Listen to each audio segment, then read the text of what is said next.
সাল 2055। পৃথিবী তখন জলবায়ু পরিবর্তনে ধ্বংসের পথে। একদল বিজ্ঞানীকে পাঠানো হয় মঙ্গল গ্রহে নতুন জীবনের আশায়। ডা আরিত্রা সেন, একজন তরুণ ভারতীয় নভোচারী, এই অভিযানের প্রধান। তার চোখে ছিল স্বপ্ন, একটা নতুন পৃথিবী গড়ার। মঙ্গলযাত্রার 7 দিনে তারা অবতরণ করল ইলিসিয়াম প্ল্যানেশিয়া নামক উপত্যকায়। চারপাশে শুধু লাল ধুলো আর পাথর। বাতাস নেই, গাছ নেই, শব্দও নেই। তবে এই নিস্তব্ধতার মাঝেও কিছু একটা ছিল, একটা অনুভব, যেন কেউ দেখছে, অপেক্ষা করছে। একদিন ঘোরের মধ্যে আরিত্রা দেখতে পেল দূরে এক ঘাতক পথ। কাছে যেতেই দেখা গেল এটা একটা পরিত্যক্ত শহর। কিন্তু মানুষ তো এখনো মঙ্গলের শহর বানায়নি।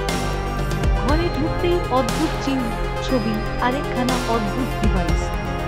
তা স্পর্শ করতেই তার সামনে ফুটে উঠল একটা হোলোগ্রাম, এক এলিয়েন বার্তা। তোমরা পৃথিবীর মানুষ।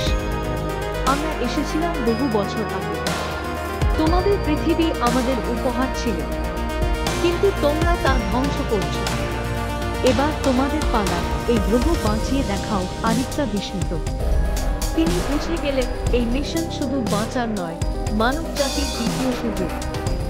শেষ দৃশ্য, মঙ্গল গ্রহের লাল মাটির ওপর আরিত্রা দাঁড়িয়ে। পিছনে নতুন বস্তি তৈরি হচ্ছে। সামনে সূর্য উঠছে, কিন্তু তার রং লাল নয়, নীল আশার রং। আরও অজানা তথ্য এর জন্য আমাদের চ্যানেলটিকে সাবস্ক্রাইব করুন এবং বেল আইকনটিকে টিপে দিন।